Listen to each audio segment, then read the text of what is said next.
एक छोटे से गांव के किनारे माँ काली का एक बहुत पुराना मंदिर था। मंदिर इतना पुराना था कि उसकी दीवारों पर समय के निशान साफ दिखाई देते थे। लेकिन गांव के लोगों की माँ काली में गहरी आस्था थी। हर शाम मंदिर में एक दीपक जलाया जाता था और मान्यता थी कि जब तक मंदिर का दीपक जलता रहेगा, गांव में माँ काली की कृपा बनी रहेगी। उसी गांव में माधव नाम का एक गरीब लड़का रहता था। उसके पिता का देहांत बचपन में ही हो गया और उसकी माँ बीमार रहती थी। माधव दिन भर गांव के लोगों के छोटे मोटे काम करके जो कुछ कमाता उसी से घर चलता था। फिर भी वो हर शाम मंदिर जाकर माँ काली के सामने दीपक जरूर जलाता था। एक दिन गांव में अचानक भयंकर बारिश शुरू हो गई।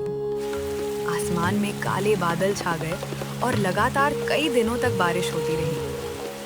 गांव के लोग अपने घरों में बंद हो गए और मंदिर में जाने वाला रास्ता भी पानी और कीचड़ से भर गया। उस शाम माधव की माँ ने कहा, बेटा, आज मंदिर मत जाना, बाहर बहुत तेज बारिश है। माँ, अगर मैं नहीं गया तो मंदिर का दीपक कौन जलाएगा? लेकिन तुम्हारी जान ज्यादा जरूरी है।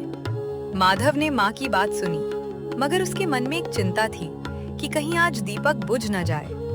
वो एक छोटी सी लालटेन लेकर बारिश में मंदिर की ओर चल पड़ा। रास्ते में उसे एक बूढ़ा आदमी मिला जो पानी में फिसल कर गिर गया था। माधव ने अपनी लालटेन नीचे रखी और बूढ़े आदमी को उठाकर सुरक्षित जगह तक पहुंचाया। बूढ़े ने कहा, बेटा, तुम मंदिर जा रहे हो और मेरी वजह से देर हो गई। कोई बात नहीं बाबा, पहले आपकी मदद करना जरूरी था। बूढ़े ने उसे आशीर्वाद दिया और आगे बढ़ गया। जब माधव मंदिर पहुंचा तो रात काफी हो चुकी थी। मंदिर के अंदर अंधेरा था और तेज हवा के कारण वहां रखा दीपक बुझ चुका था। माधव ने जल्दी से दीपक जलाने की कोशिश की, लेकिन तभी उसे मंदिर के एक कोने से हल्की सी आवाज सुनाई दी। उसने पलटकर देखा तो वहां एक छोटी बच्ची बारिश से भीगी हुई बैठी थी। माधव हैरान होकर उसके पास गया और पूछा, तुम यहाँ अकेली क्या कर रही हो? मैं रास्ता भटक गई हूँ, मुझे घर जाना है। माधव ने तुरंत दीपक जलाने की कोशिश छोड़ दी और बच्ची को अपने साथ लेकर गांव में उसके घर की तलाश करने निकल पड़ा। काफी देर बाद उसे बच्ची का घर मिल गया। बच्ची की माँ अपनी बेटी को देखकर रो पड़ी और माधव को धन्यवाद देने लगी। जब माधव वापस मंदिर पहुंचा तो आधी रात हो चुकी थी। उसने देखा कि मंदिर का दीपक अभी भी बुझा हुआ था। वो माँ काली की मूर्ति के सामने बैठ गया और बोला, माँ, मैं आज दीपक नहीं जला पाया, मुझे माफ कर देना। लेकिन अगर मैंने उस बच्ची को अकेला छोड़ दिया होता तो शायद मैं खुद को कभी माफ नहीं कर पाता। इतना कहकर माधव ने आंखें बंद कर ली। तभी मंदिर के अंदर अचानक हवा चलने लगी और कुछ ही पल बाद उसे ऐसा लगा जैसे मंदिर का वातावरण एक अजीब सी शांति से भर गया हो। माधव ने आंखें खोली तो उसके सामने दीपक जल रहा था। वो कुछ पल तक उस दीपक को देखता रहा और उसकी आंखों में आंसू आ गए।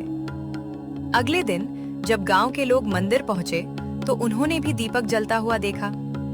किसी को समझ नहीं आया कि वो दीपक कैसे जल गया, क्योंकि मंदिर का दरवाजा रात भर बंद था। गांव के बुजुर्गों ने कहा, शायद माँ काली ने तुम्हारी सच्ची भावना स्वीकार कर ली। मैंने तो बस वही किया जो सही लगा। उस दिन के बाद गांव के लोगों की सोच बदलने लगी। वे समझ गए कि केवल पूजा पाठ और दिखावे से भक्ति पूरी नहीं होती। किसी जरूरतमंद की मदद करना, सच्चाई के रास्ते पर चलना और अपने स्वार्थ से ऊपर उठकर किसी के काम आना भी भक्ति का ही एक रूप है।